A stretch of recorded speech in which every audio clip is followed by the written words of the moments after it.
صحیح طرح سے ہوئی نہیں ان سے. یعنی میں حیران ہوں, ان پہ کمپلینز ہیں, ان پہ کچھ الزامات ہیں, یہ میں حیران ہو گیا کہ انہوں نے کہا کہ زمزم لکھیں میٹر پہ, پھر تو ماشاءاللہ بھائی جتنی بجلی ہو بل اتنا ہی آنا چاہیے, اس میں کم دینا تو ناجائز ہے, وہ تو یہ تو شرم بھی جائز نہیں ہے. اچھا, بل کمائے, بجلی دبا کے استعمال کرو, بل کمائے. اچھا, آپ نے لکھا کہ یہ کہنا کہ نبی ہر جگہ حاضر ناظر ہیں یہ ٹھیک نہیں ہے. آپ نے کہا کہ اس نیت سے یا رسول اللہ پکارنا کہ میری پکار سن رہے ہوں, مدد کے لیے پکارنا شرک ہے. آپ نے کہا یا اللہ مدد چلے گا, یا رسول اللہ صلی اللہ علیہ وسلم مدد نہیں چلے گا, یہ آپ نے کہا.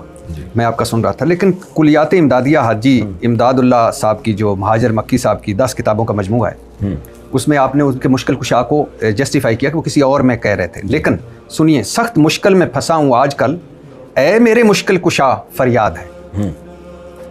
اب تو یہ شرک نہیں ہے, یہ جملہ شرک کی طرف لے جانے والا ہے. لیکن چونکہ ہم حاجی امداد اللہ مہاجر مکی کو جانتے ہیں کہ وہ نبی صلی اللہ علیہ وسلم یا کسی اور سے اسباب سے ہٹ کے مدد مانگنے کے قائل نہیں تھے, تو اس لیے ہم ان کو کفر سے بچانے کے لیے بتاتے ہیں کہ یہاں مشکل کشا اس معنی میں نہیں ہے کہ اللہ نے اپنے حبیب یا کسی ولی کو اختیارات دے رکھے تھے. ہاں یہ ضرور ہے کہ اس جملے سے شرک کی بہرحال بو آتی ہے, لہٰذا ہم اس کو کبھی بھی ڈیفینڈ نہیں کرتے. ہم اگر ان کی خدمت میں ہوتے تو ہم کہتے ہیں حضرت آپ نے ایسی بات کی کیوں ہے کہ جس کو ہمیں ایکسپلین کرنا پڑ رہا ہے کہ اس کا یہ مطلب ہے اور اس کا یہ مطلب ہے, تو ایسا کلام آپ کو نہیں کرنا چاہیے تھا. تو یہ ان کی غلطی ہے. کتاب ہے جی جمال الاولیاء مولانا اشرف تھانوی صاحب کی, جی آپ کے پیر و مرشد کی. ایک مجذوب نے ایک جمعہ 30 یا 3 جگہوں پر پڑھا, پڑھ سکتے ہیں. یہ کس کی کتاب ہے؟ یہ جو ہے جمال الاولیاء. اب مجھے نہیں پتہ یہ مولانا تھانوی کی ہے بھی کہ نہیں ہے, ان کی طرف نسبت کی ہوئی ہے نہیں, اور پھر اس کا وہی اصولی جواب ہوگا, ایک بزرگ ایک آدمی ایک ٹائم پہ 30 جگہ نہیں پڑھ سکتا. اچھا, اس میں کچھ لوگ کہتے ہیں کہ کرامت کے باب میں نا کہ وہ جب وہ فلاں جگہ ایک شخص ہمیں نظر آیا یا فلاں سے یہ کام ہو گیا تو اب کیوں نہیں کر رہا وہ یہ کام. تو خوب سمجھ لیں, کرامت یا معجزہ وقتی ہوتا ہے, اس میں پیغمبر یا ولی کے پاس اختیارات نہیں آ جاتے کہ وہ جب چاہے جو چاہے کر لے. تو یہ جزوی واقعات ہوتے ہیں, اس سے کسی کے پاس اختیارات نہیں آ جاتے. میں اس لیے کہہ رہا ہوں کہ میری اس تقریر سے ایسا نہ ہو کہ کچھ شرک پھیلنا شروع ہو جائے. میں جو کرامات کو ڈیفینڈ کر رہا ہوں تو کسی ولی کے پاس اختیارات نہیں آتے ہیں کہ وہ جب چاہے ایسا کر لے, کہ یعنی جیسے کسی ولی نے, حدیث سے ثابت ہے نا, یہ بخاری مسلم کی حدیث سے کہ پہلے زمانے میں ایک نوجوان تھا, وہ آنکھوں پہ ہاتھ رکھتا تو بینائی واپس لوٹ آ جاتی تھی. والسماء ذات البروج میں جس کا تذکرہ ہے, جس واقعے کی طرف اشارہ ہے, بخاری مسلم میں اس کی تفصیل ہے. تو اس میں ہے کہ پچھلی امتوں میں ایک نوجوان تھا, اس کو اللہ اس کے ہاتھ پہ کیا کرتا تھا, نابینا کے آنکھوں پہ ہاتھ رکھتا, بینائی واپس لوٹ آتی. تو اب یہ نہیں تھا کہ اس کو اللہ نے یہ اختیارات دے رکھے ہوں, جب اللہ چاہتا لوٹا دے گا, جب نہیں چاہتا تو نہیں. تو اب یہ جو 30 جگہ جمعہ پڑا ہے, مجھے نہیں پتا یہ مولانا تھانوی نے لکھا ہے نہیں لکھا, ان کی طرف غلط نسبت کی ہے. تو بالفرض اگر یہ واقعہ صحیح بھی ہو تو اس کا مطلب کیا ہوگا, صورت مثالیہ, یعنی ایک ہی جگہ ایک بندہ ایک ٹائم پہ ہو سکتا ہے, دوسری جگہ ہو سکتا ہے کسی کو اس کی شبیہ نظر آ رہی ہو. اب اس شبیہ نظر آنے میں وہ مخلص بھی ہو سکتا ہے, کھوپڑی خراب بھی ہو سکتی ہے اس کی. تو یہ واقعات وہ ہیں جو اسلام نہیں ہے, نہ یہ ہمارے بنیادی عقیدوں کا حصہ ہیں. مولانا تھانوی کی جو اصل کتاب ہے جو انہوں نے پبلک کے لیے لکھی ہے عقیدوں کی اور مسائل کی, وہ بہشتی زیور ہے. اس میں جو عقیدے لکھے ہوئے ہیں وہ ہیں علماء دیوبند کے بیسک اور بنیادی عقائد. لیکن سر یہ ہے نا کہ ہمارا رولا یہ پڑا کہ ہم اللہ رسول قرآن کو چھوڑ کے ہم وہ کوئی تصوف میں گھس گیا, کوئی معجزوں میں گھس گیا, کوئی کرامتوں میں گھس گیا, کوئی پیٹرول کی ٹنکیوں پہ انا تو انا پڑھنے لگ گیا, کوئی زمزم اس پہ لکھنے لگ گیا, شعبدہ بازی. لیکن جن لوگوں نے اللہ رسول کی بات کو چھوڑ کے ان کاموں میں لگ گئے ان پہ تو اعتراض بنتا ہے. ہم اللہ رسول کو چھوڑ کے ان کاموں میں نہیں لگے, نہ ہمارے بزرگ لگے تھے. اچھا, انہوں نے جتنی مولانا اشرف تھانوی نے پوری تفسیر لکھی ہے بیان القرآن کی, اور اتنا کام علمی 2000 ان کی تصانیف ہیں. تو وہ یہ نہیں کہ کتاب ہے امداد المشتاق مولانا اشرف تھانوی صاحب کی, وہ دور بیٹھے غوث الاعظم نے جہاز یعنی کشتی ڈوبنے سے بچا لی. ہاتھ وہ جو ایک تصویر بڑی فیمس ہے, بچپن سے ہم دیکھتے آ رہے ہیں. جی, غوث اعظم نے دور بیٹھے بچا لی. قرآن مجید کیا کہتا ہے؟ پہلی بات تو میں یہ بھی بتا دوں, یہ واقعہ مجھے نہیں پتا مولانا تھانوی نے لکھا بھی ہے کہ نہیں لکھا. یہ ان کی طرف نسبت بہت سی باتیں آج مولانا تھانوی کے بالفرض اگر ہم مان لیتے ہیں یہ صحیح ہے تو یہ کوئی اسلام کے منافی نہیں ہے. اس کا تعلق بھی کرامت کے قبیل سے ہے. جبریل علیہ السلام آئے, حضرت مریم سے کہا لی اہب لکی غلامن زکیہ, میں آپ کو ایک بیٹا ہبہ کرنا چاہتا ہوں. جبریل السلام نے اس کی نسبت اپنی طرف کی, حالانکہ جبریل کے پاس یہ پاور نہیں ہے کسی کو اولاد دے. یہ نسبت مجازی ہے. کیا مطلب؟ اولاد اللہ نے دی تھی, ہاتھ جبریل کا استعمال ہوا, حالانکہ جبریل اپنی طرف نسبت کر رہے ہیں. قرآن کیوں جبریل کی طرف نسبت کر کے اس واقعے کو بتا رہا ہے؟ قرآن کہہ رہا ہے میرا خطاب توحید پرستوں سے ہے, ان کو پتہ ہے کہ جبریل نہیں کر سکتے, تو یہ نسبت مجازی ہے. تو مجازن یہ نسبت کی گئی ہے کہ انہوں نے کشتی کو بچا لیا. علماء دیوبند کا, ہمارا سارے اکابر کا عقیدہ ہے کہ کوئی بزرگ دور سے بیٹھ کے کشتی نہیں بچا سکتے, بچائی اللہ نے ہے, ارادہ ان کا ہوا اور ہاتھ ان کا استعمال ہوا ہے. تو یہ ایسے ہی ہے.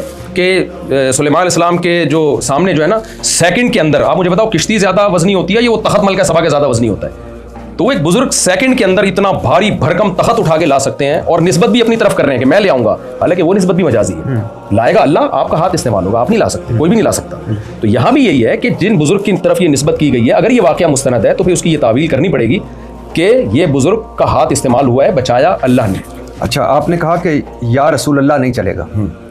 قصائد قاسمی ہے نانوتوی صاحب کا، دیوبند کے بڑے، مناجات ہے، صفحہ 8 ہے. مدد کر اے کرم احمدی کہ تیرے سوا نہیں ہے قاسم بے کس کا کوئی حامی کار. جو تو ہی ہم کو نہ پوچھے تو کون پوچھے گا، بنے گا کون ہمارا تیرے سوا غمخوار. دیکھیں یہ جو شاعری ہے نا، شاعری اس کے کلام مبالغے پر محمول ہوتے ہیں. اور پھر میں یہ بتاؤں کہ یہ شعر سے شرک کا شائبہ ہوتا ہے، اس لیے یہ شعر غلط ہے. وہ اگر ہمارے سامنے موجود ہوتے تو ہم جتنا بھی ہے. آگے سنیے، مولانا اشرف تھانوی صاحب کی کتاب ہے یہ نشر القلیب ذکر نبی الحسیب، صفحہ 194. دستگیری، اچھا یہ ان کا فارسی میں ہے یا اس میں، تو انہوں نے اس کا ترجمہ بھی خود ہی کیا ہے. دستگیری کیجئے میرے نبی، کشمکش میں تم ہی ہو میرے نبی، جز تمہارے ہی کہاں میری پناہ، فوج کلفت مجھ پہ غالب ہوئی، ابن عبداللہ زمانہ خلاف ہے میرے مولا خبر لیجئے میری. مجھے نہیں پتا مولانا تھانوی نے لکھا ہے نہیں لکھا، لیکن لکھا ہے تو غلط لکھا ہے بغیر کسی تعویل کے. ہاں یہ ایک سوال بنتا ہے کہ پھر ان کو کافر کیوں نہیں کہتے؟ کافر ہم بریلویوں کو بھی نہیں کہتے، تعویل کرتے ہیں کہ یا رسول اللہ مدد. جب انہوں نے کہا تو ان کا یہ مطلب ہوگا، ان کا یہ مطلب ہوگا. تو اگر ہمارے کسی بزرگ نے یا رسول اللہ مدد کہا ہے تو ہم بھی اس کی تعویل کرتے ہیں کفر سے بچانے کے لیے. لیکن فرق یہ ہے، ہاں کہتے یہ ہے کہ غلط کہا ہے، یہ اس کو ڈیفینڈ کبھی نہیں کرتے. میں نے کبھی نہیں کہا کہ مولانا تھانوی رحمۃ اللہ علیہ کی زمانے مبارک سے جو جملہ نکل گیا وہ پتھر پہ لکیر ہے. میں نے بتایا نا ہم نے اپنے ہی اکابر سے کتنی چیزوں میں اختلاف کیا ہے. یہ تو علماء دیوبند میں یہ ملے گا آپ کو. مولانا تھانوی نے اپنے بزرگوں سے بہت سی چیزوں میں اختلاف کیا. تو اگر مجھے نہیں پتا یہ نسبت مولانا کی طرف ٹھیک ہے یا نہیں، لیکن اگر لکھا ہے تو 100% غلط لکھا ہے. لیکن شرک اس لیے نہیں ہے کہ ہمیں پتہ ہے کہ وہ ایک اللہ کی مدد کے علاوہ کسی کی مدد کے قائل نہیں تھے. اور یہ اصول ہمارا صرف اپنے اکابر کے لیے نہیں ہے، کیونکہ ہم پہ الزام لگایا جاتا ہے اچھا جب دوسرے کرتے ہیں تو اس کا مطلب بیان کرتے، اس کو کافر کہتے ہیں، اور جب خود کرتے ہو تو مطلب بھائی دوسروں کو بھی ہم کافر نہیں کہتے، ورنہ ہم بریلویوں کو کافر کہہ رہے ہوتے. ہم اس کی تعویل کرتے ہیں. ہاں یہ ہے کہ جب ہم تعویل کرتے ہیں تو ہمارے بڑے اس تعویل کو مان لیتے ہیں، لیکن ہمارے جو بریلوی حضرات ہیں جب ہم ان کی بعض دفعہ بات کو جب تعویل کرتے ہیں تو وہ کہتے ہیں ہم یہ تعویل نہیں مانتے، ہمارا یہی عقیدہ ہے کہ یہاں سے بھی نبی کو پکارا جائے، آپ پکار سنتے بھی ہیں اور آپ ہماری مدد کرتے بھی ہیں. تو جب کوئی خود اپنی بات کی تعویل کا قائل نہ ہو تو ہم پھر اس کی بات کی تعویل کیسے کریں گے؟ آپ کا ایک کلپ میں دیکھ رہا تھا، آپ نے کہا میں وزیر اعظم بن گیا یا اقتدار آ گیا تو سب سے پہلے سب مزار گرا دوں گا. جی مزاروں پر جانا حرام ہے. آپ مزار پر بھی گئے امام بخاری کے، دعا اپنے لیے بھی کی، ان کے لیے بھی کی. آپ مندر گئے، آپ نے وہاں وہ پرساد کھایا. اب اپنے لیے اور امام بخاری کے لیے دعا مانگ کر آئے. مزاروں پر جانا بند کر دو. مندر گئے اور آپ وہ بھی کہتے ہیں کہ وہ جو چڑھاوے اور یہ وہ وغیرہ، تو ادھر پرساد صاحب بھی آپ نے کھا لیا. مزاروں پہ جانا غلط کا مطلب قبر پہ جانا غلط نہیں ہے. مزاروں پہ جو بدعت کے لیے جاتے ہیں، اتنی تو کامن سینس ہونی چاہیے نا. ہم تو اپنے والد صاحب کی قبر پہ نہیں میں جاتا، کہ اپنی والدہ کی قبر پہ نہیں جاتا، کہ نبی کی قبر پہ نہیں ہم جاتے. جی جی. تو کسی کی بات کا مطلب ایسا توڑ موڑ کے پیش کر دینا. مزاروں پہ جو قوالیاں ہوتی ہیں جی جی، یا طواف کے لیے یا سجدوں کے لیے جانا یا اس قبر والے سے مانگنے کے لیے جانا غلط ہے. جیسے مندر میں جانا غلط کا مطلب کیا؟ عبادت کے لیے جانا. کوئی گھومنے پھرنے کے لیے جا رہا ہے، پنڈت جی سے ملنے کے لیے جا را ہے، تو اس کے ناجائز ہونے کی کیا دلیل ہے؟ حضرت عمر رضی اللہ تعالیٰ عنہ سے منقول ہے، یہ ان کا اثر ہے کہ ہم ان کی عبادت گاہوں میں جا سکتے ہیں. یہ جو ہے ہمارے لیے کوئی روک ٹوک نہیں ہے. نہیں، لیکن وہ پتہ ہے پرساد تو اس مندر کا چڑھاوا، پرساد منظر کا چڑھاوا ہے، وہ میں نے نہیں کھایا.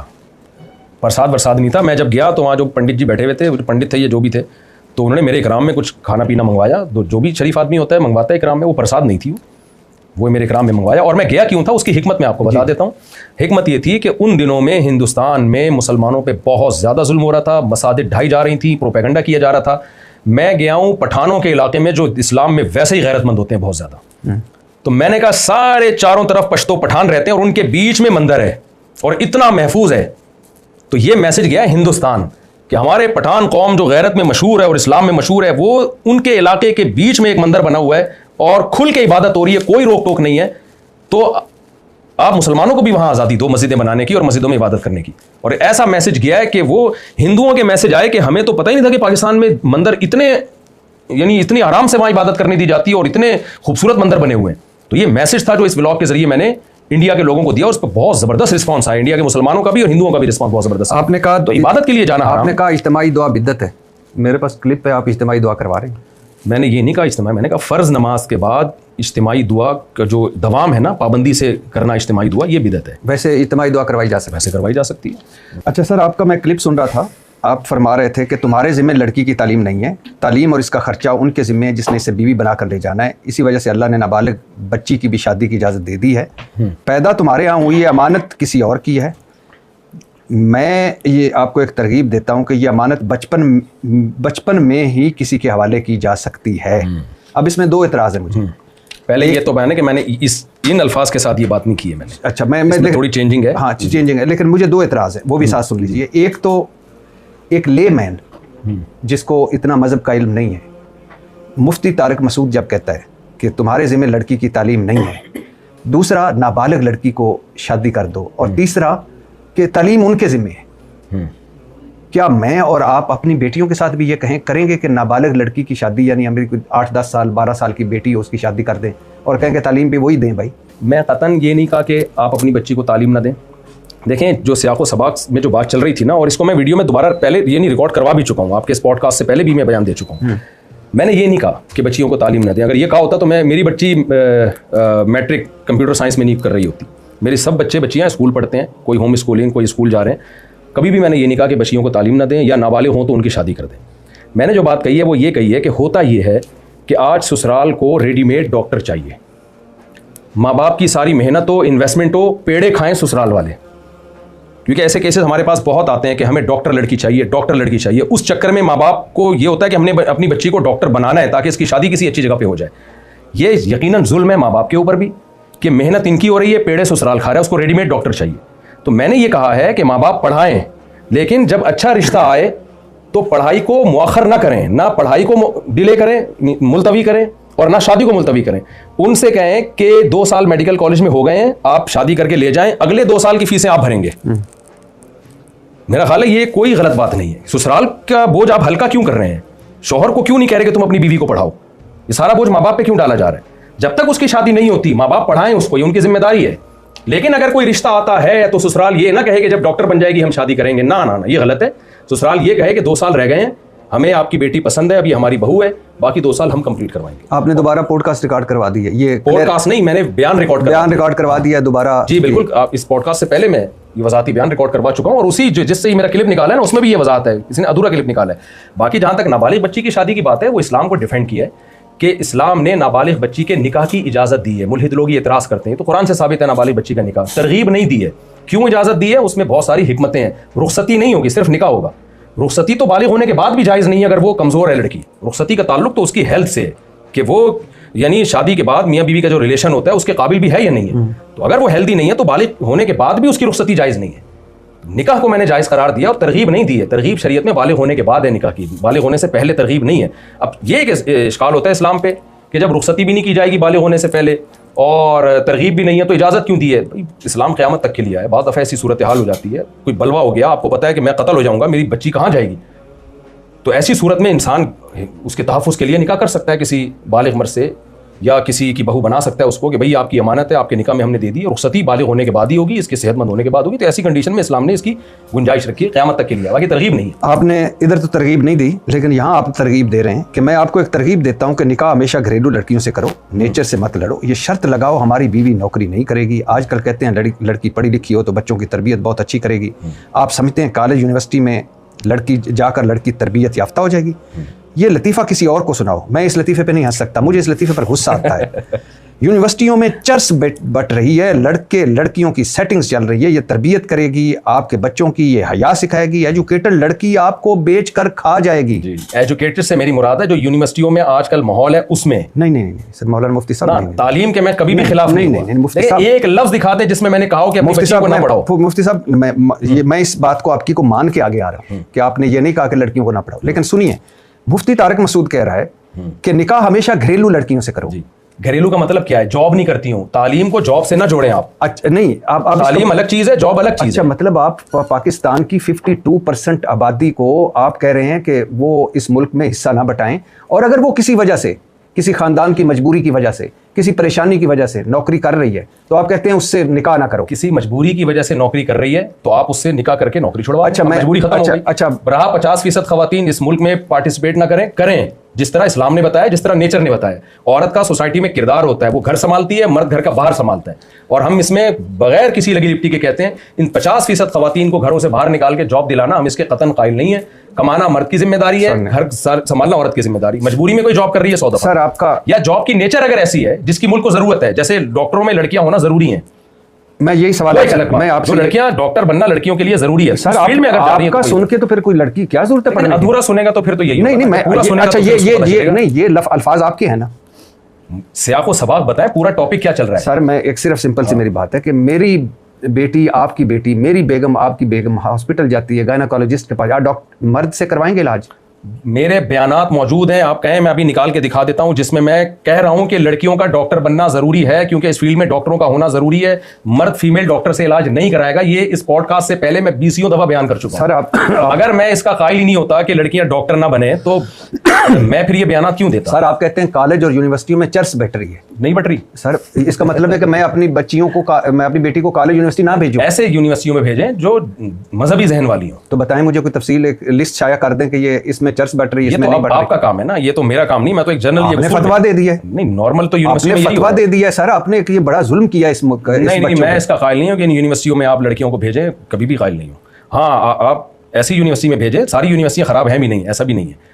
تو ماں باپ تو آنکھیں بند کر کے بس تعلیم کو مسلط کیا ہوا ہے. ان کا کمپلینس صبح شام ہمارے پاس آ رہی ہیں. لڑکی کا بوائے فرینڈ بن گیا, پھر اس نے چرس پینا شروع کر دی, پھر یہ کر دیا, پھر وہ کر دیا, مائیں رو رہی ہیں, پیٹ رہی ہیں. سر ہمارے حکمرانوں نے صرف ایک تعلیم کو فوکس کیا ہوا ہے اور ہے وہ بھی نہیں. مفتی طارق مسعود کے جو ماننے والے ہیں وہ تو بس ڈاؤٹ فل ہو گئے نا کہ لڑکی کالج یونیورسٹی جائے گی چرس پیے گی.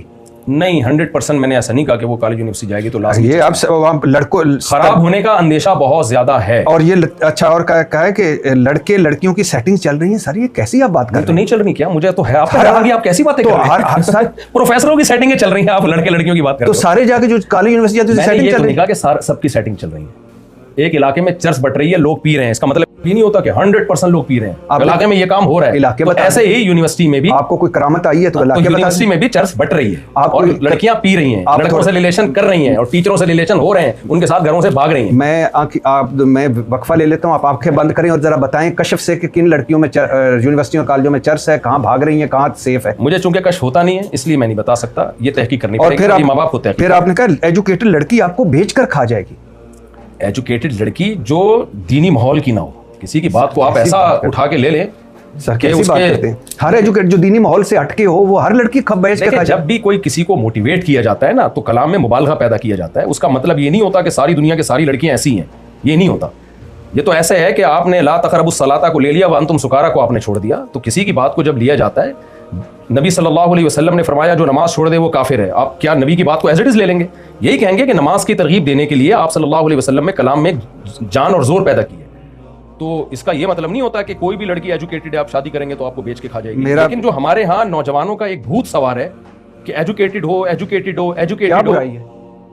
بھوت سوار کیوں کر رہے ہو؟ کیا برائی ہے کہ اگر میری اور آپ کی بیٹی پڑھے؟ برائی پھر وہی آپ, میں نے کب منع کیا کہ ہماری اور آپ کی بیٹیوں کو میں پڑھنے سے آپ کی بیٹی جب کالج یا یونیورسٹی جائے گی تو وہ سیٹنگ کرے گی؟ نہیں میں تو یونیورسٹی نہیں بھیجوں, کالج میں نے ہوم اسکولنگ, میں تو اسکول نہیں بھیج رہا. میری جو میٹرک میں بچی ہے وہ ہوم اسکول, اس کو میں آن لائن پڑھوا رہا ہوں فیمیل ٹیچر سے. اور یعنی آپ لیکن اگر کوئی اچھے اسکول میں پڑھا رہے تو بھی ٹھیک ہے, مجھے کوئی اعتراض نہیں اس پہ. اور لیکن وہ جب پڑھ لے گی تو وہ تو آپ کو بیچ کے کھا جائے گی, ایجوکیٹڈ ہو جائے گی. ایجوکیٹڈ ہر ایجوکیٹڈ کی بات نہیں کرتا, میری وائف بھی تو پڑھی لکھی ہے. تو اس نے آپ کو بیچ کے کھایا نہیں کھایا.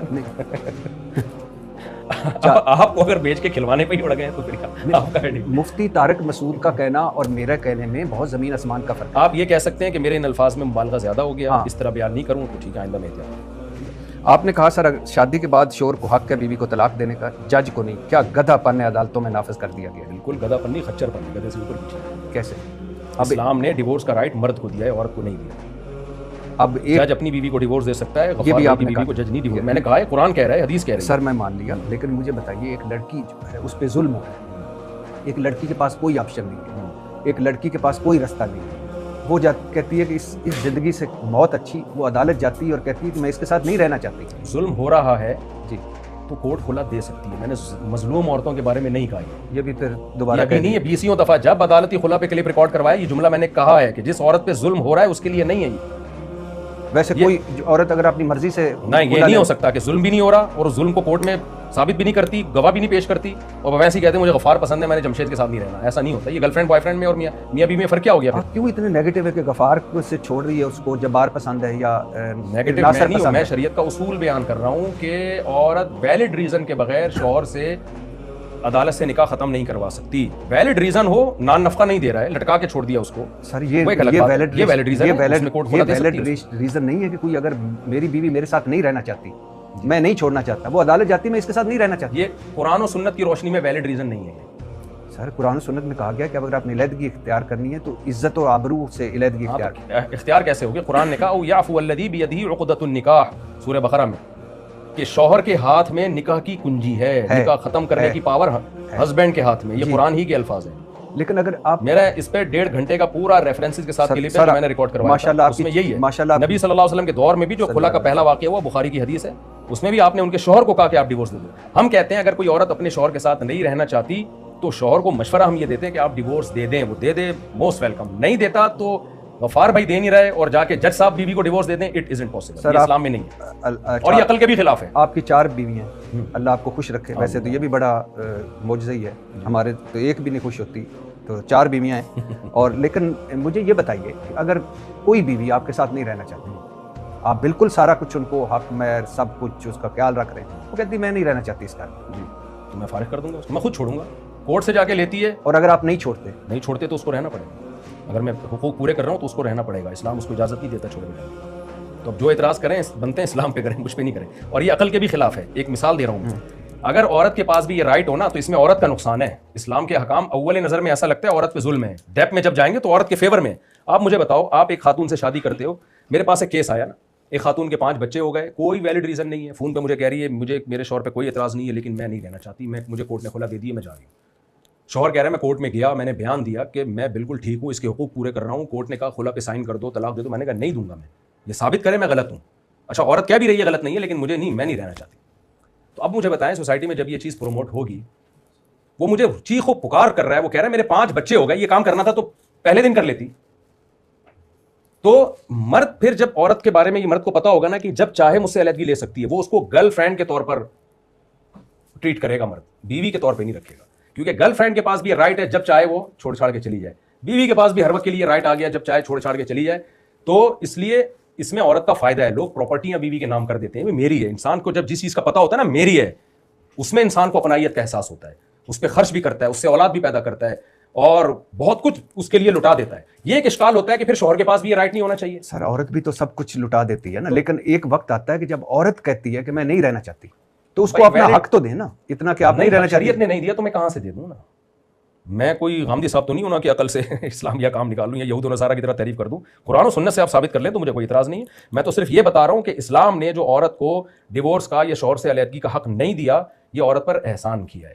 اس سے خاندانی نظام مضبوط رہتا ہے, اس سے مرد عورت کو بیوی کے والا معاملہ کرتا ہے. اور اگر مرد ظلم کر رہا ہے تو ظلم کی صورت میں دیا ہے, اس کے ہم مخالف نہیں ہیں. ظلم ایک الگ چیز ہے, ہم نارمل حالات میں کہہ رہے ہیں کوئی ویلڈ ریزن.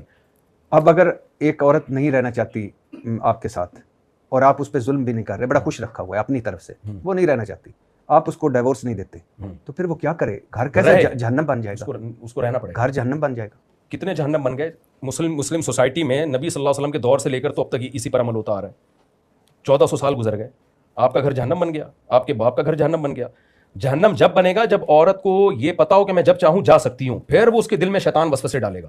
جب اس کو پتا ہے کہ اب یہ میرا ہسبینڈ ہے, میں نہیں جا سکتی, وہ کمپرومائز کرے گی اس کے ساتھ. ہاں شوہر ظلم کرے گا تو ایک الگ بات ہے. تو آپ جو حل بتا رہے ہیں نا کہ عورت کے پاس یہ رائٹ ہو, اس صورت میں جہنم بننے کا چانس زیادہ ہے. طلاقیں لیں گی, غفار سے شادی ہوئی, غفار کہے گا جب ستار سے وفا نہیں کی تو میرے سے کیا وفا کرے گی, ٹائم پاس کرو, کوئی پتہ نہیں کل یہ مجھ سے کھلا لے کے چلی جائے. پھر وہ وسیم سے شادی کرے گی, وسیم کہے گا جب 2 بندے چھوڑ کے آ گئی ہے تو ٹائم پاس کرو. اس کے بعد جب تھوڑی سی بوڑھی ہوگی نا تو پھر کوئی اس سے شادی نہیں کرے گا. پھر اس بڈھی کا وہ حشر ہوگا جو یورپ امریکہ میں بڈھیوں کا حشر ہوتا ہے, جا کے دیکھ لیں آپ. ہمارے یہاں بڈھیاں عیش کرتی ہیں کیونکہ ان کو جب آئی ہیں تو ان کو پتا ہے بھائی اب میرا ہسبینڈ یہ ہے, میں نے اسی کے ساتھ رہنا ہے. تو قانون اسلام بناتا ہے میجورٹی کو دیکھ کے, 2-4 عورتوں کو دیکھ کے نہیں بناتا. اور سب سے بڑی بات یہ کہ جب اسلام نے رائٹ نہیں دیا تو میں اور آپ اس پہ ڈسکشن کرنے والے کون ہوتے ہیں؟ سر آپ کا ایک میں کلپ سن رہا تھا, آپ نے کہا میں پوری ذمہ داری سے یہ فتویٰ دیتا ہوں کہ اگر آپ اپنی آنکھوں آپ سے دیکھیں, اپنے کانوں سے سنیں کہ نبی صلی اللہ علیہ وسلم کی گستاخی ہو رہی ہے یا توہین ہو رہی ہے تو اسے وہیں موت کے گھاٹ اتار. پوری ذمہ داری سے میں اس سے رجوع 20 دفعہ ریکارڈ کروا چکے ہیں. جی کروا چکے. یہ بنتا نہیں ہے. نہیں بنتا. ٹھیک ہے. اچھا آپ نے شاید اس میں آپ نے رجوع نہ کیا, اردو میں آپ نے کہا اردو میں ہے آپ,